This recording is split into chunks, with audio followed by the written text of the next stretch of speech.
What's up, guys? I just killing some Mike and Ikes. I am a pretty much an old man when it comes to candy. I like those little strawberry things, like the gel inside, like Chico sticks, black licorice, coconut bars. I love just old people candy. Anyways, Good and Plenty. You ever had a Good and Plenty? Whew, you can't eat much of those; they burn your tongue for some reason. But I haven't made a video in a little while, which is getting to be a trend, I guess. But yeah, it's Tuesday. I'm going to be on Just a Rican and His Comics doing. They do like some art thing where you get 2 minutes to draw a character or whatever they come up with, and it's you against a couple people. It's like a game show kind of deal. And I think it's at 8 o'clock Eastern, and it's on Tuesday. This Tuesday, which is like, I don't know. Hold on a second. Let me figure out what Tuesday is. The 28th.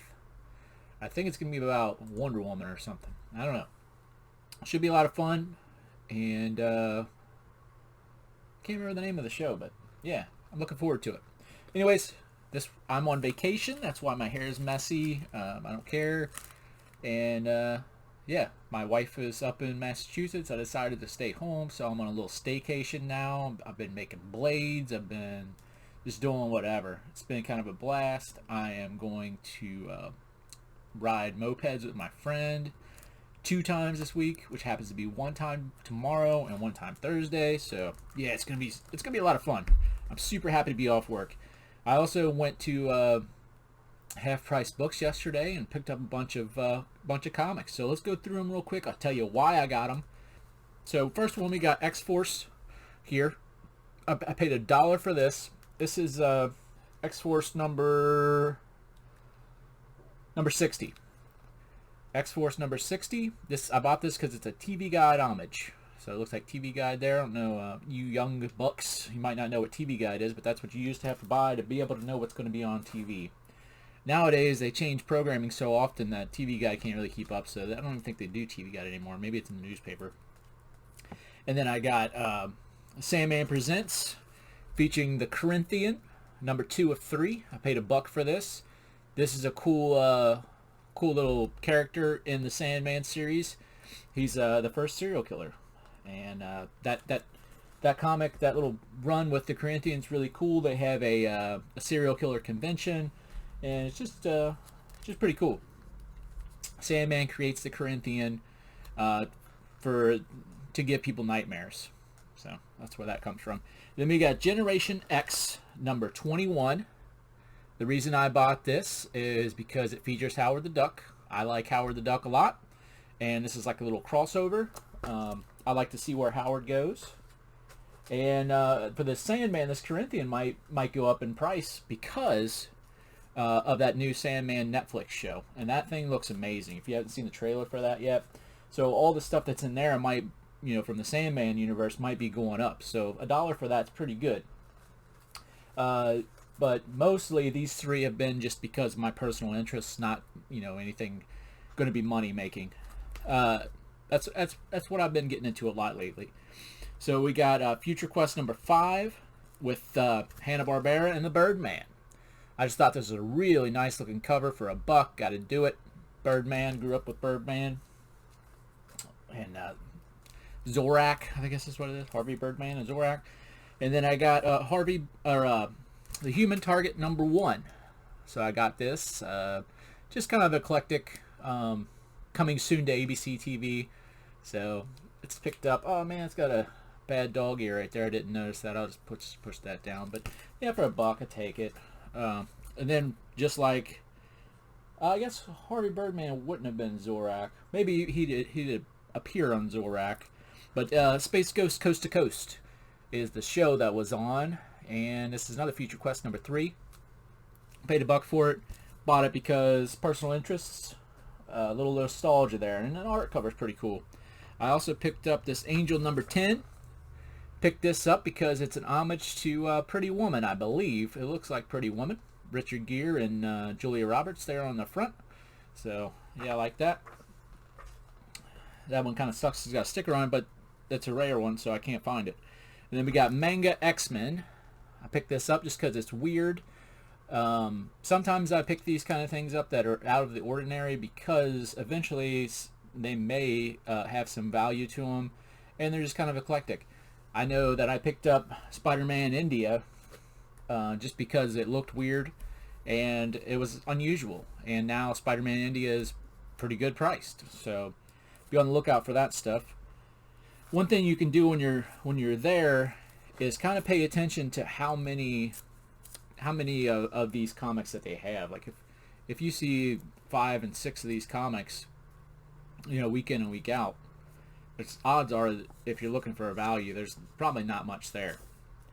So we also got Generation X Holiday Spectacular. This is just a personal interest of mine. I like holiday issues. This is number 4, and it's got a lot of cool little things in there, little stories. Paid $1 for that. And then this was a good find. It's in very terrible shape, but yeah, Mortal Kombat number 6. I have never seen a Mortal Kombat book in the wild, and this one's in really bad shape, but yeah, it's good to find. Malibu Comics. They're not very big anymore. I don't even know if they still do anything. They may. I don't know. But anyways, this is number 6, and cool art.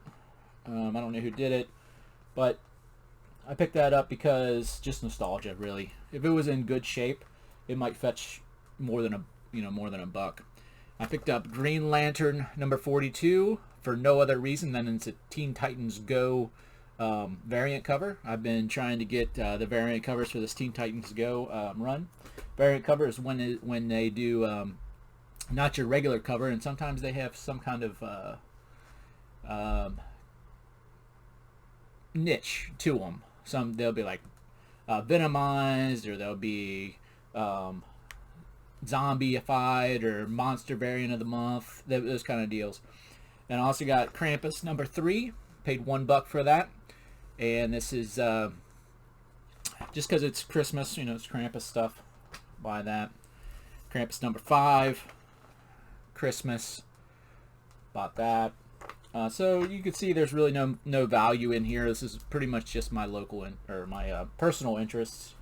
Sorry, my voice is a little bit off. I've been calling up my friends this morning, singing them 90s songs on guitar, so I'm kind of out of it. And then I got Neil Gaiman's Lady Justice number 9. I'm trying to get the full run of Neil Gaiman. As Lady Justice, I am also trying to get every single Neil Gaiman issue out there. It's a long road, but every one I get is one closer to the end. So we got Dinosaurs for Hire number 1. I got this because it's just nostalgic. Grew up with the Dinosaurs for Hire playing the video games. And you got Elvis in the background here, so it's kind of eclectic too. Another one with the bad, you know, thing on there. Got Chastity number 1. These sexy covers, they usually get me to pick them up every time, especially for, you know, $1. And Chastity's kind of in with the whole Red Sonja and Vampirella and that kind of deal. It's just a cool cover. It's number 1. And A Train Called Love. This is a funny story. It's basically a comedy, and it's Garth Ennis, so you know it's over the top. It's got some nudity and stuff in it. It's just a really good take on, you know, comedy. I might review this one just because I really like Train Called Love. And then we have Glory number 24. This is out of the ordinary for Glory. Glory is usually like Evangeline, like Nera, like Darkchild. But in this cover, it's kind of weird that you see her not in a sexy pose or anything like that. So I picked this one up, number 1, because I like Glory. Number 2, because the cover's cool. I also got Trencher, the Xmas Bites, 1994 Holiday Blowout. I've seen a lot of Trencher. It's usually 50 cents a piece, but I've never seen the holiday issue. So I'm really psyched about this one. It's in great shape. What more can you ask for? The Left-Handed Sophie. This is a comic that I've never seen before. It's by Beehive Comics. So these are probably definitely independent, but they might be low run. So if anything ever happens with these, they're hard to find, and they're just kind of eclectic. And you know, there's a lot of collectors out there that will like these kind of deals that you just don't see every day. And they may pay, you know, $5-10 for it. So you pay $1 for it, you get, you know, that much, you know, more. So I usually look for that stuff like that, and I'll buy that. Then I got this NAMM here. This is number 23, Christmas issue. Cover's real nice. NAMM never really goes for that much. I think there's a couple issues that are worth something, but I've never seen a collector that is like, man, I gotta have a NAMM. I gotta have the NAMM. I had to have that one just because of that. We got X-Men Unlimited number 30, and I bought this because it's an homage to the Beatles. I guess I can't remember what album is that. It's not the White Album, but you know that album where they're walking across the, is it Abbey Road? I don't know. I can't remember. But I paid $1.50 for that. Good cover, good condition, great homage. Another homage here, Hank Johnson Hydra number 1, kind of an eclectic thing here. I don't know who this is, but he kind of looks like he's wearing Kick-Ass's stuff. It's a Marvel comic, and this is an homage for Sergeant Fury, Nick Fury. I think that number 1. This is the background that he was in front of. So this has been done a lot, but for $1.50, I'll add it to the collection. Then we got Howard the Duck number 9 for $1.50. I bought this because Leah Thompson is in it. She was in the movie with Howard the Duck, so that's the main reason I bought it, just to see how they introduce her to this comic. And it might be a first appearance for Leah Thompson in comics. And then I've been working on my Chew run. I got Chew number 36 for $1.50. I already have the most expensive one, Chew number 1, so why not get the whole series, because the thing is awesome. And this is that's all, folks. You know, the Porky Pig, this is homage to that.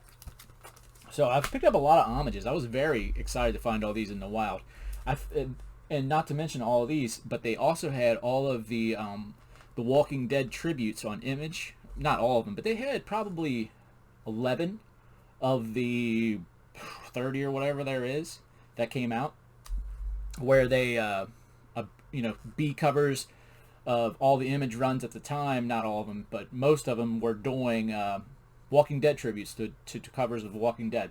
So I have all of those, by the way. Well, I don't have the Spawn one, but most of them I do have, and maybe I'll do a video on showing all those, because they're really cool. I'll show, if I don't have the Walking Deads that go with them, but we'll pop one up or something. So then we got Chew number 35. And this is obviously 10 Commandments, so homage to Moses. So you got that, and then that was $1.50. And then we got Chew number 45, and this is Poyo, but this is the first appearance of the, you know, the Death Poyo, when he goes to hell after dying, and becomes like just even more badass than he is. So $1.50 there. That might be a fold-out cover too, so that's a nice bonus. And then this last one here, I picked up New Mutants number 41. Just a really cool cover, little gun shootout there with Death, and $2. So that's it, guys. I hope this gives you a little bit of insight into my brain and how I pick up comics. I'm going to say that most of these are not really worth, you know, they're probably worth what I paid for them, $1, $2, something like that. But if you find somebody like me who is into kind of some eclectic stuff, which I've seen some people that are like that, they'll pay, you know, $4 or $5 over what you paid for them. So you get a little bit of money there. You're not making huge amounts here, but I bet if I were to sell these, I'd probably double my money at least. So yeah, just buy what you like, guys, and have fun. And thanks for joining me. And I hope to see you on Tuesday over at Just a Rican.